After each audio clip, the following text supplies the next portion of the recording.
Negative ఆరా మనకి చాలా ఈజీగా తెలుస్తుంది. కొంచెం దాన్ని అలవాటు చేసుకోవాలి. కొన్ని అట్లీస్ట్ 21 డేస్ 41 డేస్ సాధన ద్వారా మన చుట్టూ ఒక 10 సెంటీమీటర్ వలయం దగ్గర స్టార్ట్ అయ్యి కిలోమీటర్ల వరకు మనకు ఒక వలయం తయారవుతుంది.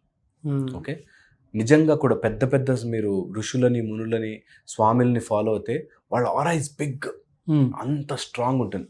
ఎవరైతే వాళ్ళ ఆరా వీక్ ఉంటుందో తొందరగా వాళ్ళు వీక్ అయిపోతారు, ఇమ్యూన్ డెఫిషియన్సీ అయిపోతారు. నెగిటివ్ ఆరా మన చుట్టూ చేరుతుంది, ఎప్పటికప్పుడు మనని ఎంగల్ఫ్ చేయడానికి రెడీగా ఉంటుంది. ఇది జాగ్రత్త పెట్టుకోవాలి.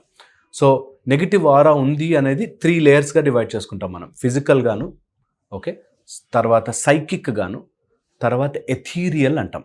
ఓకే, ఫిజికల్ బాడీ మనకి శరీరం నుంచి వస్తుంది. ఇది అన్నము ద్వారా ఆర్ మనము లోపల తీసుకునే దాని ద్వారా ద ఇన్పుట్.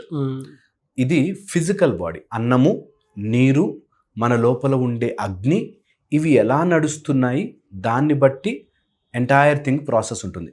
ఫిజికల్గా వచ్చే ఆరా అన్నమయ కోశము అంటాము.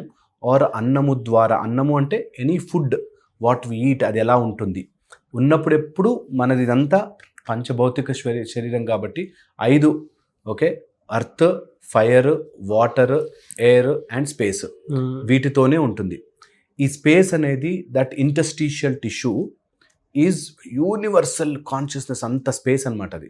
దాన్ని కాస్త ప్రస్తుతానికి పక్కన పెడదాం. మనం తినే ఆహారము దాన్ని బట్టి వస్తుంది మన ఆరా. ఎంత నెగిటివ్ ఫుడ్ తింటామో అంత నెగిటివ్ ఆరా చేరుతుంది మన చుట్టూ. ఓకే, ఎంత ఫుడ్, ఫ్రెష్ ఫుడ్ తీసుకోండి, గ్రీన్స్ ఎక్కువ తీసుకోండి, ఎంత కుదిరితే అంత లైట్, మీ ఫుడ్ నోట్లోకి వెళ్తే డైజెస్ట్ అయిపోవాలి. ఓకే, అలాంటివి చేసుకుంటే మీకు పెరుగుతుంది. లేదంటే నెగిటివ్ ఇట్లా మన లోపలికి అట్రాక్ట్ చేసుకోవడానికి మనమే గ్రౌండ్ రెడీ చేసి పెట్టాం. ఫుడ్ తర్వాత ఎయిర్, ఎవరైతే ఊపిరి సరిగ్గా తీసుకోరు ఇలా ప్రాణాయామం అందుకే వెరీ పవర్ఫుల్. ఓకే, ఎంత ఊపిరి తీసుకుంటూ ఉంటామో అంత బాగుంటుంది. ఎయిర్, దాని తర్వాత వాటర్, నీరు.